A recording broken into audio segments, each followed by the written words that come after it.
विश्वप्रसादात् भगवत्प्रसादो यस्य प्रसादान्न गतिः कुतोऽपि ध्यायुं स्तुवं स्तस्य यशस्त्रिसन्ध्यां वन्दे गुरो श्रीचरणारविन्दम् आजानुलम्बितभुजौ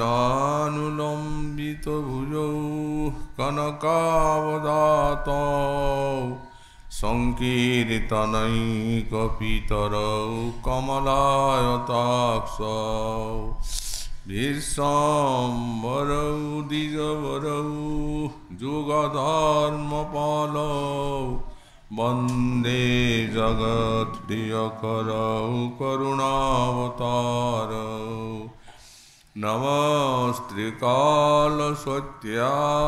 जगन्नाथसुताय च सवृत्ताय सपुत्राय सकलत्राय ते नमः वरेहापीडाभिरामं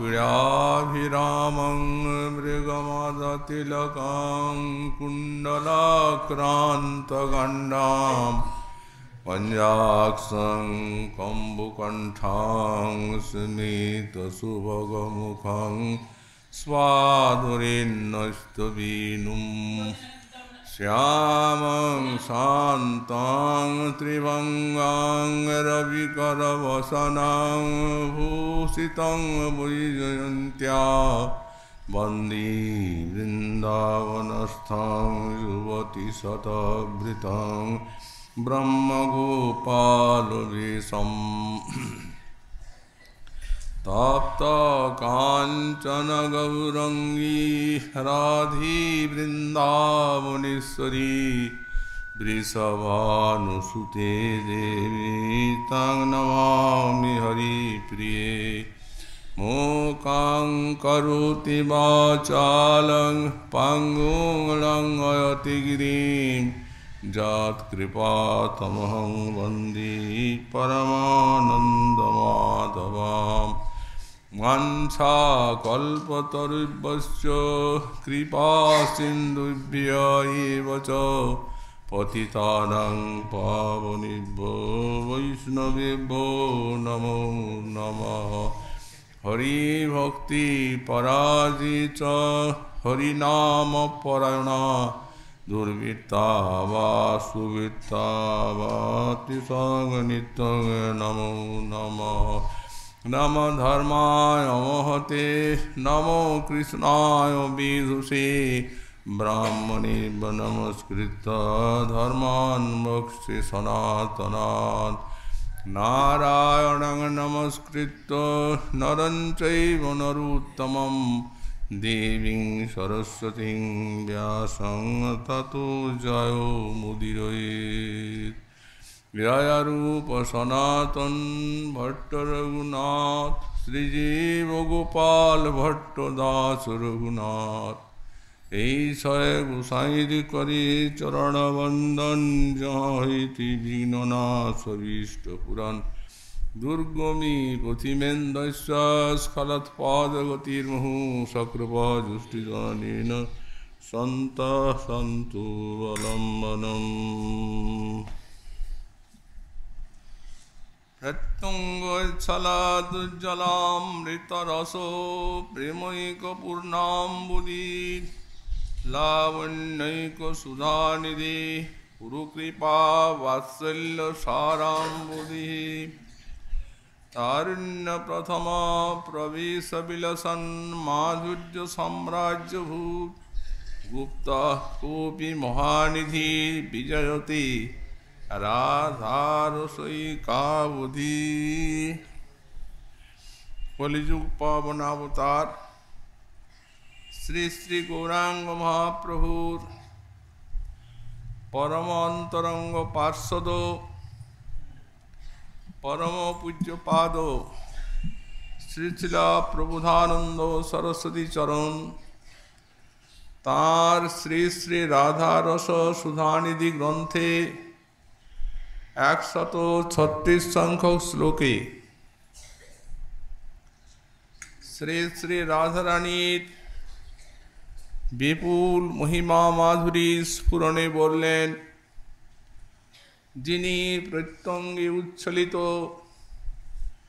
উজ্জ্বলামৃত প্রেমরসের পূর্ণ সমুদ্র স্বরূপা, যিনি লাবণ্যের একমাত্র সুধানিধি এবং বিপুল কৃপা ও বাৎসল্যের যিনি সার অম্বুদি স্বরূপা, তারণ্য প্রথম প্রবেশ বিলসন মাধুর্য সাম্রাজ্য ভূত বলেন, এই সমস্ত সিন্ধুগুলির মধ্যে আবার একটা সাম্রাজ্য বিরাজমান আছে।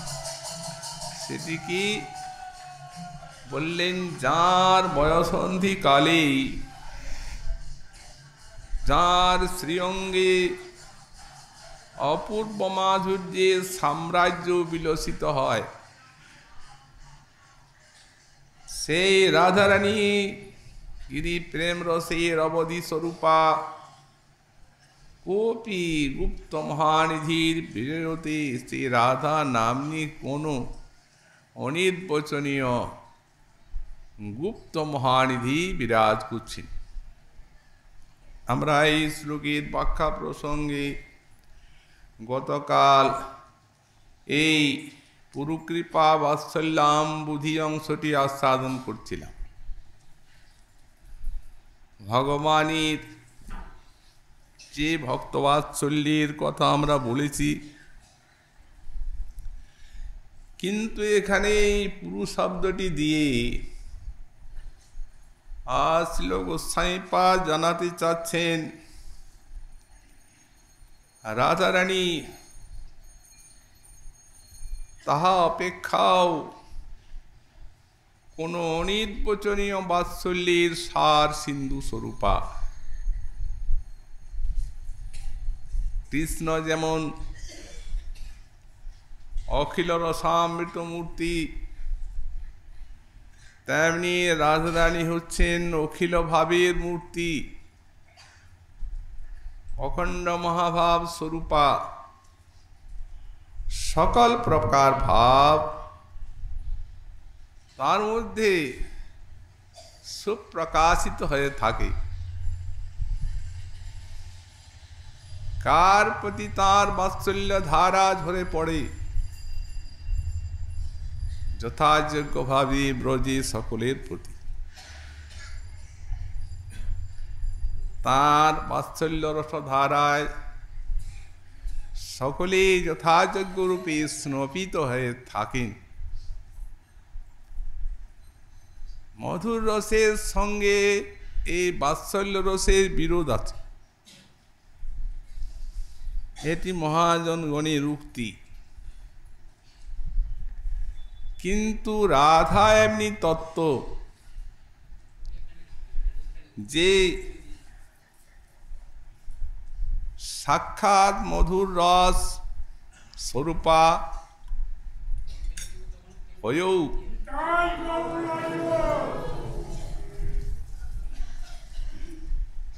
আর এই রসের একমাত্র আরাধ্য বা সেব্য তাঁর যে পরম প্রাণপ্রিয় কৃষ্ণ, তার প্রতিও তাঁর বাৎসল্যের অভাব নাই।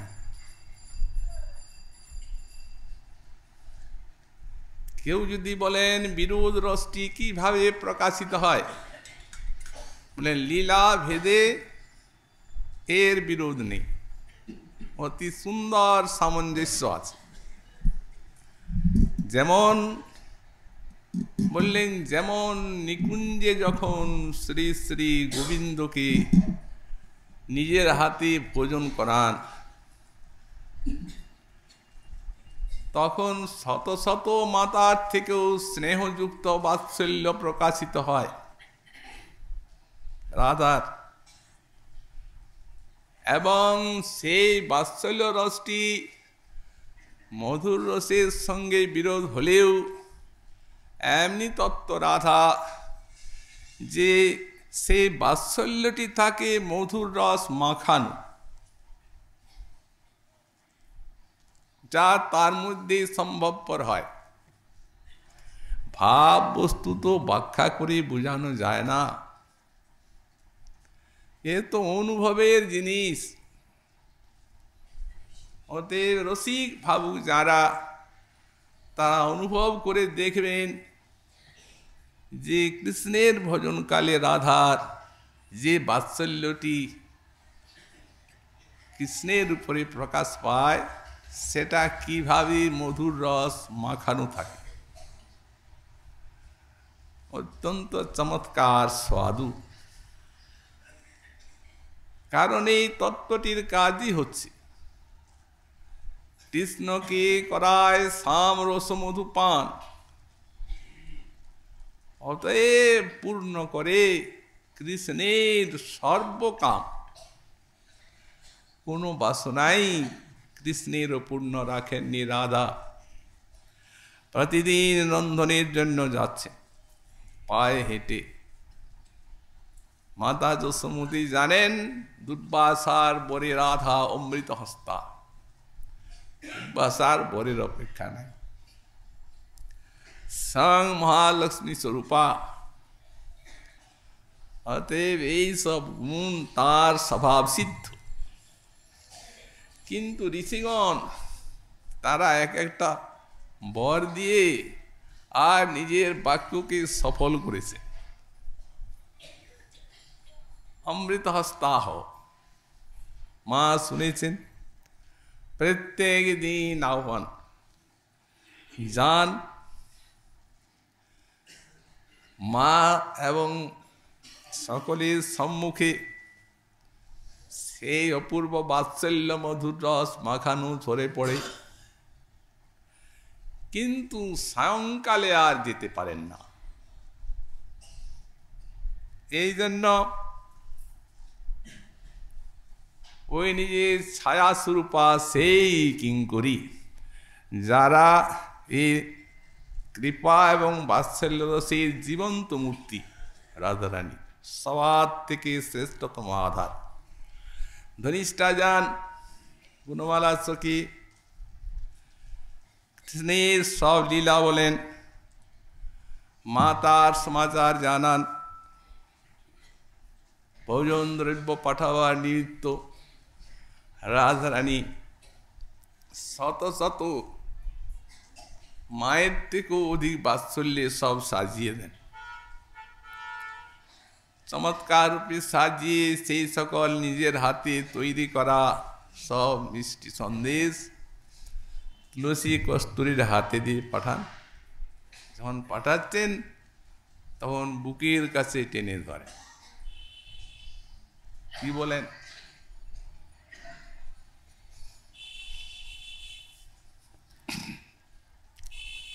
বলেন আমি তো এখন যেতে পারছি না, আমার তো নিজে যে আর তাকে খাওয়ানোই উচিত, কিন্তু কি করব, নারী জাতি পরাধীন। আমার তুই ছায়া, দ্বিতীয় দেহ, সত্যি তাই। হতে তোকে পাঠালাম, তুই আমার চোখে দেখবি, আমার হয়ে তাকে খাওয়াস,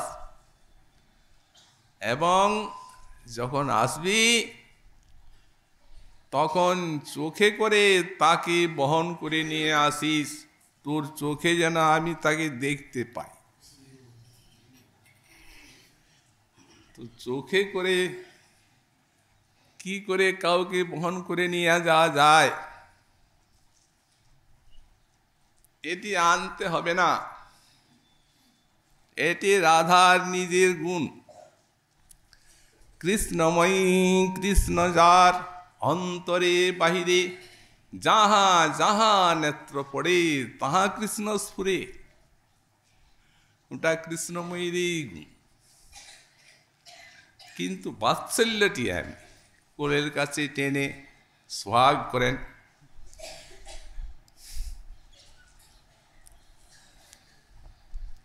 মস্তকে দেহে হাত বুলান, যা। তুলসীও বলেন তুমি কৃপা করলে সব হবে। যে সেইভাবে তুলসী খাওয়ান এবং ধনিষ্ঠা মা তো সব মিষ্টান্ন সন্দেশ রাধার জন্য দিয়ে পাঠান, সেই সঙ্গে ধনিষ্ঠা দেন কৃষ্ণ অধরামৃত গোপনে নিয়ে আসেন। এই দেখো কৃষ্ণাধরামৃত এনেছি। তখনও সেই রূপ বাৎসল্য স্নেহে বুকের কাছে জড়িয়ে ধরেন। খুঁটি নাটি প্রশ্ন করেন, বল মা কি বললেন? তুলসী বলে দেন, ওগো ওনার তোমার উপরে কি স্নেহ, কতটুকু সময় তোমাকে দেখেননি কিন্তু বারবার কুশল প্রশ্ন করছে, মা রাধা কেমন আছে।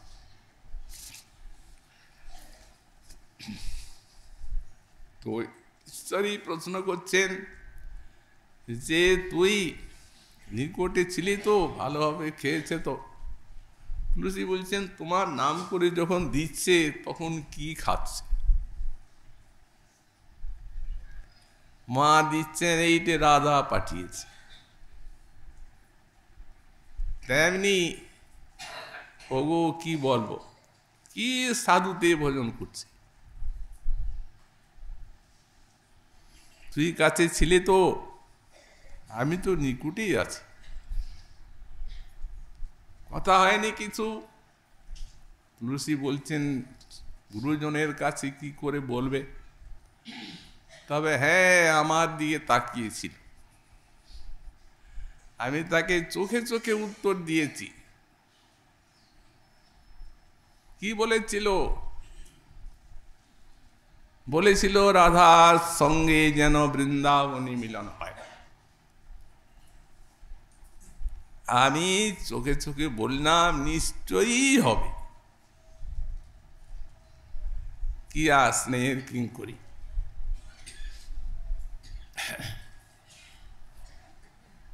দেখি দেখি চোখগুলো তোর, তুই তাকে চোখে করে এনেছিস কিনা, চোখের দিকে তাকা, দেখতে পান ছবিটা, সত্যি তুই কৃষ্ণকে দেখে এসেছিস। কৃষ্ণ না দেখলে নয়ন এত সুন্দর হয়? কৃষ্ণ দর্শন পান, এইসব স্নেহ অনন্য দুর্লভ। কিন্তু সখীগণ মঞ্জরীগণ ব্রজের মধ্যে বিশেষ এবং যথাযোগ্যভাবে সমস্ত ব্রজজনেই এই অনুভব করেন কৃপা স্নেহ বাৎসল্য। কিন্তু এটা ব্রজের গণ্ডির মধ্যে সেই যুগে আবদ্ধ। এই জন্যে বলেছেন গুপ্ত মহানিধি। উনি তো সুগুপ্ত মহানিধি, রহস্যময় তত্ত্বরাধা, বেদেব নিগুঢ়া। প্রথম যখন রাধা রসুদান দিয়ে আরম্ভ করেন তখন লিখেছেন ব্রহ্মেশ্বরাদি সুদূরহ পদার বৃন্দ শ্রীমৎ পরাগ। এমনি পরমাদ্ভুত বৈভবায়া, রাধার এমনি পরমাদ্ভুত মহিমা যে ব্রহ্মা মহাদেব উদ্ধব পূর্ব যুগে এই তাদেরও সুদুর্লভ একটা চরণ রেণু রাধার, সে অখণ্ড মহাবীর মূর্তি, এত সুদুর্লভ তত্ত্ব, সুগুপ্ত গোপনীয় জিনিস, কোনো কালে পুত্রাপি এই বস্তু প্রকাশ করা হয়নি। গুপ্ত মহানিধি রাধাতে যেটি গুপ্ত, যখন রাধারই ভাব কান্তি নিলেন গোবিন্দ, অবতীর্ণ হলেন গৌরাঙ্গ স্বরূপে, তখন ব্যক্ত।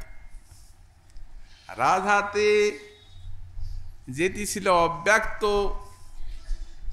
গৌরাঙ্গে সেটি প্রকাশশীল হয়ে গেল। এ রাধাভাব কান্তি নিয়ে অবতীর্ণ হলেন।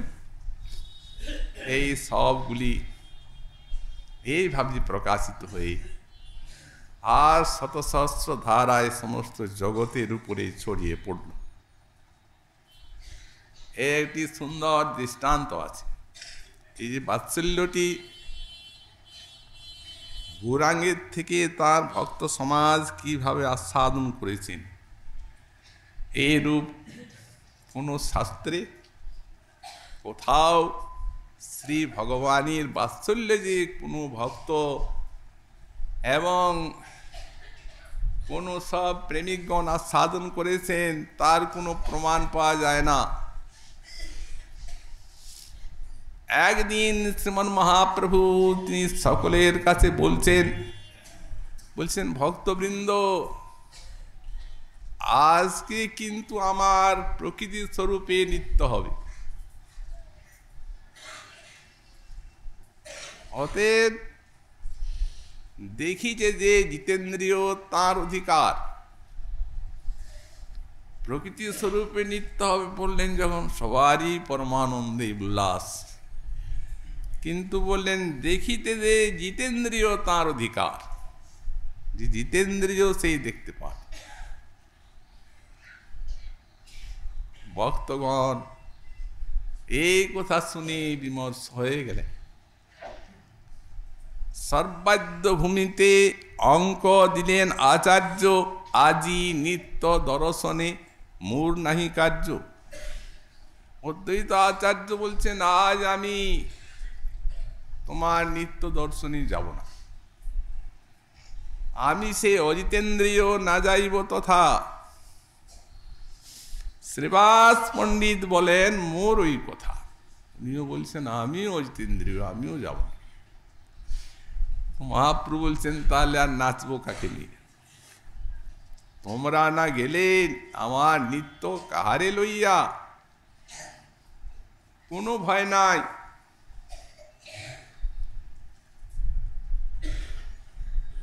মহাজিতেন্দ্র আজি সকলে হইবা মহাযোগেশ্বর, দেখিয়া আমারে কেহ মোহ না পাইবা। তখন ভক্তগণের উল্লাসের আর সীমা নাই। বুদ্ধিমন্ত খানকে আদেশ দিলেন, যাও এই সমস্ত সাজসজ্জ প্রকৃতি স্বরূপে নিত্য অভিনয় হবে তো প্রকৃতি রূপে। এই হরিদাস করবেন বৈকুণ্ঠ কটালের অভিনয়, শ্রীবাস নারদের অভিনয় করবেন, রমার অভিনয় করবেন গদাধর। এইভাবে সব অভিনেতাদের সব বেঁটে দিলেন, কে কিসের অভিনয় করবে।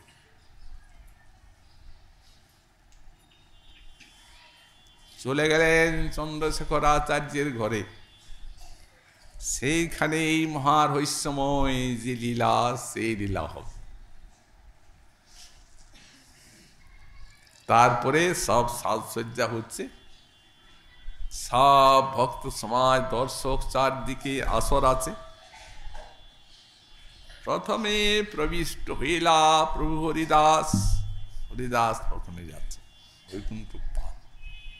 মহা দুই গোপ করি বদন বিলাস, বিরাট বিরাট গোপ, বড় একটা লাঠি আছে। মহাপাগ সবে শিরে ধুতি পরিধান, এ লাঠি হস্তে হরিদাস করে সাবধান সাবধান সাবধান। আজ প্রেম ভক্তি লুটে নেওয়ার দিন।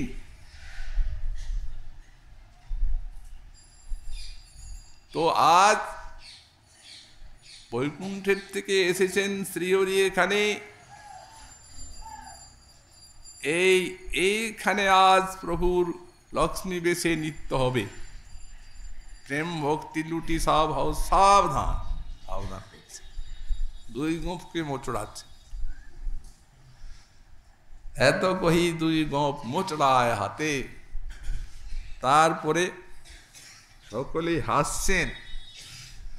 হাসতে হাসতে জিজ্ঞাসা করছেন, আপনি কে, কোথার থেকে আসছেন? হরিদাস কহে, আমি বৈকুণ্ঠ কোটাল। কৃষ্ণ জাগাইয়া আমি বুলি সর্বকাল। তো শুনিলাম কৃষ্ণ আজি আইলেন হেতা, এইখানে আসবেন, এলেন। অতএব এইখানে আজ প্রকৃতির বেশে নৃত্য করে প্রেম ভক্তি বিতরণ করবেন। সাবধান, সকলে প্রেম ভক্তি লুটে নেব আজ। হরিদাস থেকে সকলে আসছেন। এই কথা বলতে বলতে রড দিয়া বলে মুখ গুপ্ত মুরারির সাথে দুই মহা প্রিয় কৃষ্ণের, প্রিয় দাস তুহার শরীরে গৌরচন্দ্রের বিলাস। ছুটে বেড়াচ্ছে সে আসরের মধ্যে। এই তো গেল, একটু পরে এলেন শ্রীবাস নারদ বেশে। মহাদীর্ঘ পাকা দাড়ি, ফোঁটা সর্বগায়, আর বিনা হস্তে কুশ হস্তে চারিদিকে চায়, চারদিকে তাকাচ্ছে শ্রীবাস, সাক্ষাৎ নারদ।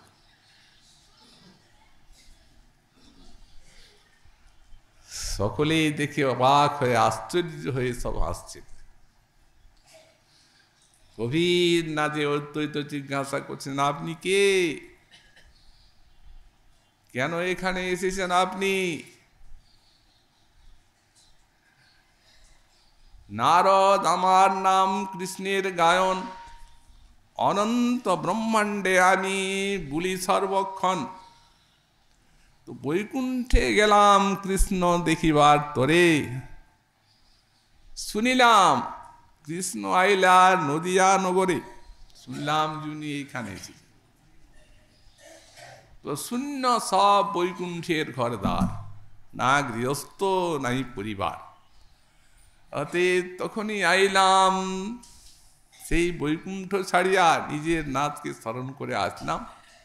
শুনলাম আজকে উনি প্রকৃতি বেশে নৃত্য করবেন, তাই এই সভায় আমার প্রবেশ। রাম পণ্ডিত আছেন স্নাতক, উনি বসতে আসন দিলেন, বসলেন। সাক্ষাৎ নারদ যিন দিলা দর্শন, কেউ চিনতে পারছেন না। এমনকি মাতা সচিমা মালিনীকে জিজ্ঞাসা করছেন, এটি কি পণ্ডিত? মালিনী বলছেন, মনে হয় তাই। মূর্ছিত হয়ে গেলেন। সকলেই সেবা করছেন। অনেকক্ষণ পরে চৈতন্য এলো। এইভাবে সমস্ত প্রেম ভক্তির ফোয়ারা। তারপরে দ্বিতীয় অঙ্কে প্রবেশ করলেন গদাধর। সুপ্রভাত তাঁর সখী ব্রহ্মানন্দ বড়াই, বড়াই মানে বৃদ্ধা মাতাময়ী, সেই আসরে সাক্ষাৎ কমলা একবারে। রমাবেশী নৃত্য হবে। সকলেই জিজ্ঞাসা করছেন, আপনি কি, কোথায় থাকবেন, ইত্যাদি ইত্যাদি। অদ্বৈতাচার্য বলছেন, এত জিজ্ঞাসা আপনাদের কি কাজ আছে? মাতৃ সমা পর নারী কেনে দেহ লাজ। মাতৃ সমা পর নারী হতে নিত্য গীত প্রিয় বড় আমার ঠাকুর, হেথাই না চাহ ধন পাইবা প্রচুর। নিত্য আরম্ভ করলেন অদ্বৈতাচার্যের কথাতেই গদাধর। তো প্রেম নদী বইছে, অদ্ভুত সাত্বিক বিকার। প্রেম নদী বহে গদাধরের নয়নে। পৃথিবী হইয়া সিক্ত ধন্য হেন মানে, পৃথিবী সিক্ত হচ্ছে সেই প্রেমাশ্রুতি। নিজেকে ধন্য বলে মনে করছেন পৃথিবী, সেই প্রেমাশ্রু। এইভাবে অদ্ভুত সমস্ত লীলা ওই স্থানে চলছে। আর জয় জয়ধ্বনি বার বার, হরিধ্বনি আর জয়ধ্বনি।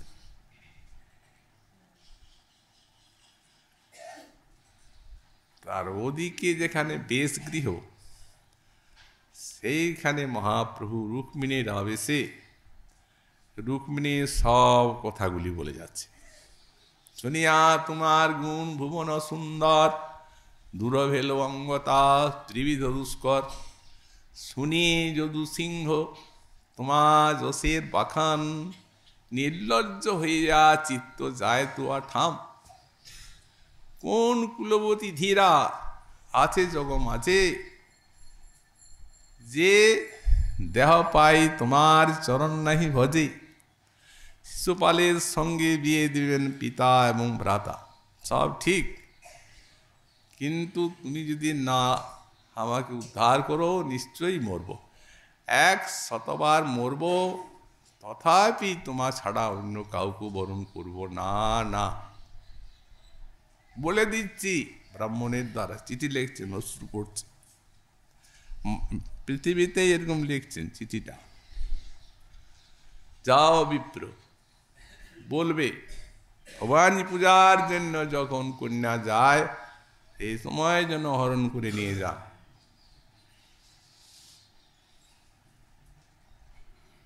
তারপরে প্রবেশ তো করলে রঙ্গমঞ্চে, কিন্তু কারো চিনবার উপায় নেই। ওই সপ্রথমেই বলেছেন আমার বড়াই হবে এই নিত্যানন্দ। ও নিত্যানন্দ প্রেম রসে মাখা মাখা করে হাঁটছেন, ওই তাকে চিনেছেন সকলে, এইটাই প্রভু, কিন্তু বেশে কারো লক্ষ্য করবার উপায় নেই। মাতা সূচিও চিনতে পারছেন। কেমন দেখতে,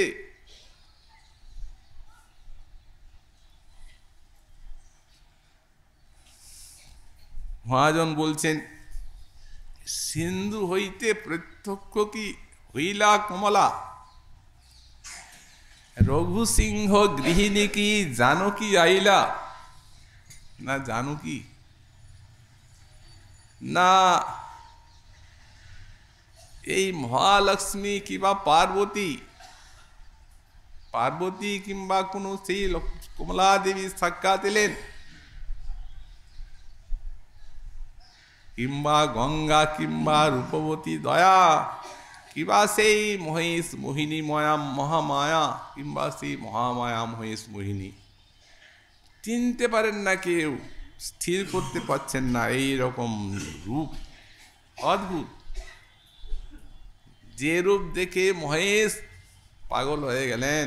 কিন্তু এরা প্রথমেই বলেছিলেন জিতেন্দ্রীয় তার অধিকার, না বললে যে কোনো দ্বৈত আছে, মহাযোগেশ্বরাজি সবই হইবা, ওই কথা ওই বরটা দেওয়া আছে, এই জন্য মোহ নাই। দেখেই সব মাতৃভাব এসে গেল। বড়লোক হইতে যেন আইলা জননী, সবাই দেখছেন, পরলোকের থেকে মা এলেন, অতএব মোহ আর কি। এই বাৎসল্য গোস্বামী পাদি চৈতন্য চন্দ্রামৃতে লিখেছেন, সবগুলি এইরকম। এই গৌরাঙ্গে ভাবকান্তি নিয়েছেন যে সৌন্দর্যে কামকোটি, সকল জন হ্লাদনে চন্দ্রকোটি, বাৎসল্যে মাতৃকোটি, তিদশ বিটপি নাম কোটি, রৌদার্য সারে গাম্ভীর্যম্বদি কোটি, মধুরিমণি সুধা ক্ষীর মাধ্যিক কোটি, কৌরদেব সজিয়াত দর্শিত আত্মপদে। অদ্ভুত কোটি কোটি অদ্ভুত দেখাচ্ছেন। প্রথমে বলছেন কি সৌন্দর্যে কোটি কোটি কাম, তারপর বললেন সকল জনা লাদনে চন্দ্রকোটি, সকল জনকে আনন্দ দেওয়ার জন্য কোটি কোটি চন্দ্রের থেকে সুশীতল, সকল জনকে আনন্দ দেবেন। বাৎসল্যে মাতৃকোটি, বাৎসল্যে কোটি কোটি মাতা, কোটিটা অসংখ্য, কোটি সংখ্যাটা অসংখ্য সূচক। বাৎসল্যে মাতৃকোটি তিদশ বিটপিনাম কোটি রৌদার্য সারে। আর উদারতায় গৌরাঙ্গ দেব তিনি কোটি কোটি কল্পতরু, গাম্ভীর্যে অম্বদি কোটি, গাম্ভীর্যে কোটি কোটি সমুদ্র, মধুরিমণি মানে মাধুর্যে সুধা ক্ষীর মাধ্যিক কোটি অমৃত। এই ক্ষীর আর মাধ্যিক মানে মধু, এই কোটি কোটি, জগতের তুলনা দেওয়ার নাই। গৌরদেব সজিয়া দর্শিত আত্মপদে প্রণয়াশ্চর্য কোটি। আর যেটা প্রণয় পদ, পদ মানে বিষয়, তার ভালোবাসা আস্পদ যে কৃষ্ণ, এই কৃষ্ণ বিষয়ে কোটি কোটি আশ্চর্য দেখিয়েছেন। তার মধ্যে এখানে সেই বাৎসল্যে মাতৃকোটি, সেইটি হচ্ছে এখানে আমাদের এই আলোচ্য বিষয়। নিত্য হতে লাগলো, অদ্ভুত। কখনো কহেন বিপ্র কৃষ্ণ কি আইলা, জিজ্ঞাসা করছেন হে বিপ্র কৃষ্ণ কি এলেন, তখন জানিয়ে যেন বিদর্ভের বালা, তখন জানিয়ে রুক্মিণীর বাপ। আর কখন যখন নয়নের থেকে অশ্রু পড়ে, তখন যেন সাক্ষাৎ মূর্তিমতী গঙ্গা। কখন অট্ট অট্ট হাসতে থাকেন, তখন জানা যায় যেন মহাচণ্ডী হেন ভাব বুঝিয়ে প্রকাশে, মহাচণ্ডী সব শক্তিগুলি প্রকাশ করছে। কখনো বা বলেন চলো বড়াই যাই বৃন্দাবনে, গোকুল সুন্দরী ভাব বুঝিয়ে তখন জানি রাধারানীর ভাব। তারপর নিত্যানন্দ তো মূর্ছিত হয়ে পড়লেন, তাকে নিয়ে আবার অসামাল। তার সংজ্ঞা এলো অনেকক্ষণ পরে, মহাপ্রভু সকলকে আদি দিচ্ছেন আমার স্তব করো। তখন ভক্তবৃন্দ সব মহা সব শক্তির স্তুতি আরম্ভ করলেন, সেই দীর্ঘ স্তব। তারপরে হঠাৎ এইরূপ আনন্দ চলতে চলতেই প্রভাত হয়ে গেল, পূর্বাশায়ন আলোক ফুটে উঠল। ভক্তবৃন্দ বিরহে অধৈর্য হয়ে পড়লেন, অভিশাপ দেবেন যেন অরুণকে। আরে রাত্রি কেন পোহাইলা, হেন রসে কেন কৃষ্ণ বঞ্চিত করিলা। এই সব ভক্তগণ যখন অভিশাপ দেবেন, তখন মহাপ্রভু একটা অদ্ভুত লীলা করলেন। মাতৃভাবে বিশ্বম্ভর সবারে ধরিয়া স্তনপান করায় পরম স্নিগ্ধ হইয়া। সাক্ষাৎ মাতা তখন সকলকে ধরে ধরে আর স্তন্যপান করাতে লাগলেন। এমনি ধরে আর স্তনপান করানো নয়, যে এমনি ধরে স্তনপান করাচ্ছেন ভাবনা, স্তনপানে সবে মত্ত হইলা প্রচুর। সাক্ষাৎ এই লীলা কোথাও হয় নাই। রাধারানীর ভাব নিয়ে মহাপ্রভুই দেখিয়ে দিয়েছেন, স্তনপানে সবে মত্ত হইলা প্রচুর। এবং সেই স্তনপানে সবার বিরহ গেল দূর। এতে বোঝা যায় যে কেবল ভাবের ব্যাপার না, ওটা সাক্ষাৎ মাতৃরূপেই ধারণ করেছেন। সবাইকে এইভাবে স্তনপান করালেন একে একে।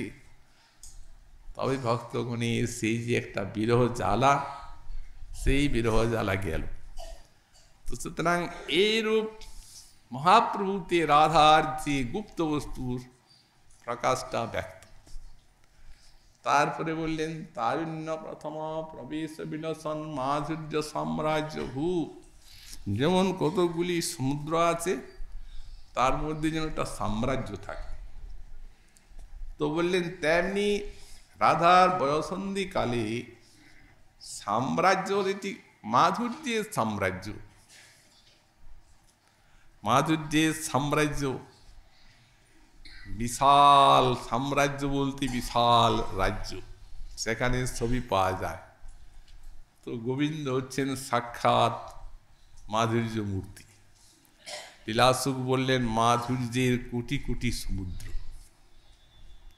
মাধুর্য বারিধি মদাম্বু তরঙ্গ ভঙ্গি, শৃঙ্গার সংকুলিত শীত কিশোর বেশম। বললেন দেখেছেন তো যখন মাধুর্য মেতে যায় সমুদ্র, পাহাড়ের মতো মতো ঢেউ, সমুদ্রে বড় বড় তরঙ্গ আছে। তো বললেন শ্রীকৃষ্ণ অনুভব করার দেখাতো মাধুর্যের যেন সেই কোটি কোটি সিন্ধু কৃষ্ণ, আর মাতা সিন্ধু, বিশাল বিশাল তরঙ্গ সব জাগছে। আমন্দ হাস ললিতানন চন্দ্রবিম্বম। আর বিশেষত কখন মাধুর্য সমুদ্রে এত ঢেউ আছে, যখন পূর্ণ চাঁদকে দেখে। তো বললেন তেমনি অঙ্গটি হচ্ছে মাধুর্যের বিরাট সিন্ধু, আর মুখটি হচ্ছে চাঁদ। এই চন্দ্রকে দর্শন করে মাধুর্য সিন্ধু একেবারে উচ্ছ্বসিত হয়ে উঠছে। সেই আনন্দ বন্যায় আমার মনটি আপ্লাবিত হোক, এই প্রার্থনা করেছে। রাধার যখন বয়সন্ধি, কেমন বয়সন্ধি কাকে বলা যায়? যখন বাল্য যাচ্ছে যৌবন আসছে, সেই সন্ধিকালটা।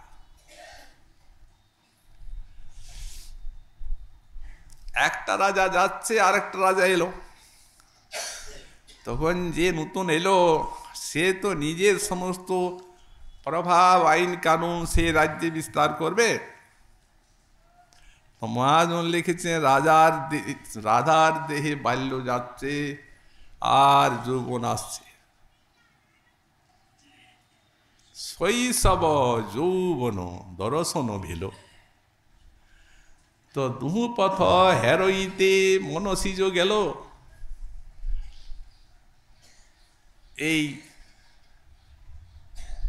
এই যে যৌবন, সে রাজার পহিল পরচার, তার তো প্রথম দখল হয়ে গেল শরীরটা।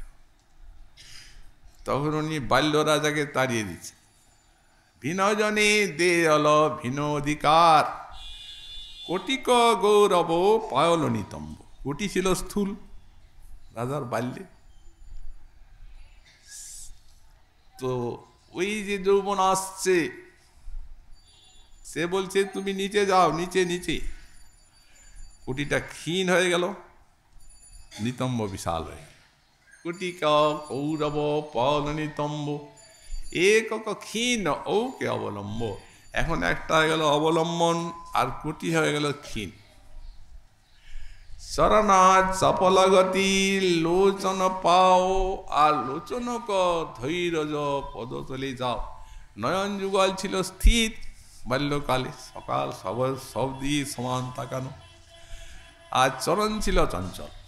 এখন চরণ চপল গতি লোচন পাও, চরণের থেকে সেই চাপুল্যটাকে যৌবন রাজা নয়নে পাঠিয়ে দিলেন, এই যাও। আর ওই লোচনে স্থিরতা চরণ পেয়ে গেল।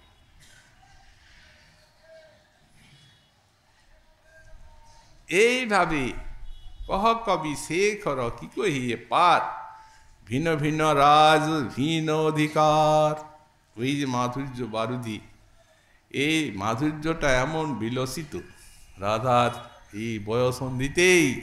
আর নবযৌবন আছে, পূর্ণ যৌবন আছে, ব্যক্ত যৌবন ইত্যাদি আস্তে থাক। গোবিন্দ দর্শন করেছেন প্রথম এই বয়সন্ধিকালে। মহাজন লিখছেন কখন দেখছেন? গোধূলি লগ্ন প্রথম। যব গোধূলি সম বেলি, ধনী মন্দির বাহির ভেলি। কেমন দেখলেন?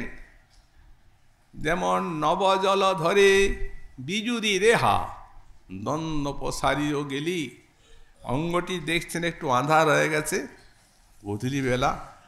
তো দেখছেন যেমন নবজল ধরে অন্ধকারটা, আর যেমন একটা বিদ্যুৎ মালা নব জলধরে বিজুরি রেহা দ্বন্দ্ব প্রসারিও গেলি ধনী অল্প বয়সী বালা যেন গাঁথনি পুহব মালা পুষ্পমালার মতো অল্প বয়সী বালা থরি দর্শনী মোর আসনা পুরল বাড়ল মদন জ্বালা একটু সামান্য উপচার কি ঈষৎ হাসনি শনে মুঝে হানলি নয়ান বাণী একটু সামান্য হাস্যের সঙ্গে আর একটি ছোট্ট কটাক্ষ মহাবিমোহ চিরঞ্জীব রহু পঞ্চগৌড়েশ্বর কবি বিদ্যাপতি ভনে এমনি এই বয়সন্ধিরই মাধুরী দাদার শ্রীঅঙ্গে যখন এলো আরো বলেন কাঞ্চন বরণী কে বটে সে ধ্বনি ও যে ধীরে ধীরে চলি যায় তার হাসির ঠমকে চপলা চমকে নীল শাড়ি শোভে গায় তার দেখিতে বদন মোহিত মদন নাসায় দুলিছে দুল সুবিশাল আখি মানস ভাবিয়া ছুটিছে মরালো কুল তারা বলছেন আখি তারা দুটি কোন বিরলে বসিয়া সৃজন করেছে বিধি আখি তারা দুটি কোন বিরলে বসে কোন অপূর্ব বিধাতা এঁকেছে কেমন দেখলেন বলে নীল পদ্ম ভাবি ছুটিছে ভ্রমরা নীল পদ্ম ভাবি ভ্রমর ছুটছে দেখে পাইতেছে নিরবধি সেখানে ছুটে ছুটে যাচ্ছে ওই যে সব হাসলেন দাঁতগুলি একটু দেখা গেল কিবা দন্ত ভাতি যেন মুকুতার পাতি জিনিয়া কন্দুক কুড়ি সিথায় সিঁদুর জিনিয়া অরুণ কানে কর্ণবালা নেড়ি কেশরী যিনি কি সমাজ খানি মুঠে করে যায় ধরা আর করি কুম্ভ যিনি নিতম্ব বলনি উরু করি কর পারা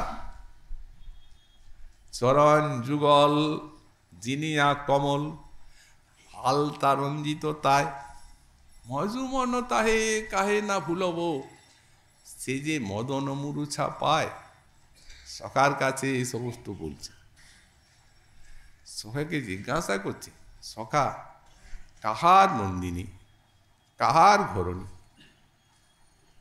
বলো দেখি গোকুলে এমন কে এটা কার মেয়ে কার গৃহিণী এমন গোকুলে কে আছে ভাগ্যবান কোন পুণ্য ফলে বলো বলো সখা সেরামা পাইল সে এই যে বয়সন্ধিকাল তাতে এই মাধুর্য সাম্রাজ্য বিলসিত কোন পুণ্য ফলে কে পেল তো সখা কি বলবেন এর তো প্রথম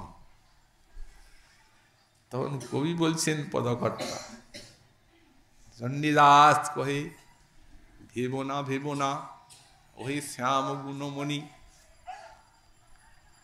তোমার চিন্তার তো কোনো প্রয়োজন নাই কেন জানো তুমি যে তাহার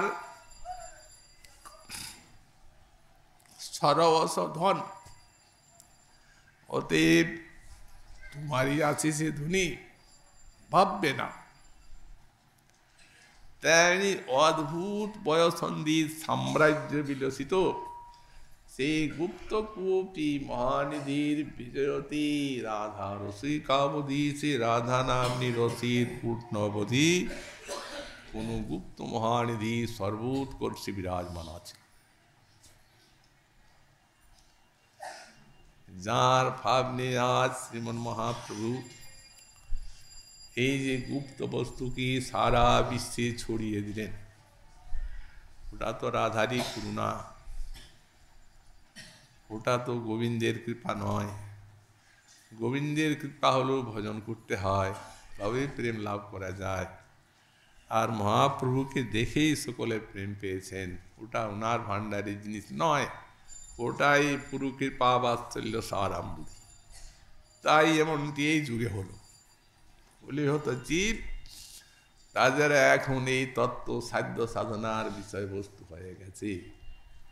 এমনি অলৌকিক ঘটনা ঘটেছে শ্রীমন মহাপ্রভুর এই অবদানে, কিন্তু কলিজীবকে কে বুঝাবে, আর কে বা বুঝবেন?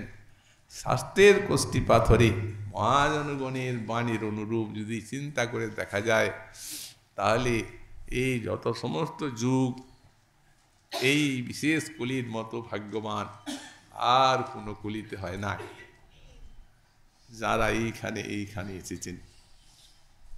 এখন মহাপ্রভুর যুগ দিন চলবে। তো সুতরাং এবারে পরবর্তী শ্লোকের ব্যাখ্যা শ্রীমন মহাপ্রভুর কৃপা হলে আগামীকাল আমরা সাধন করব। আজকে আমাদের শ্রী শ্রী ভাগবতী কথার এখানেই বিশ্রাম।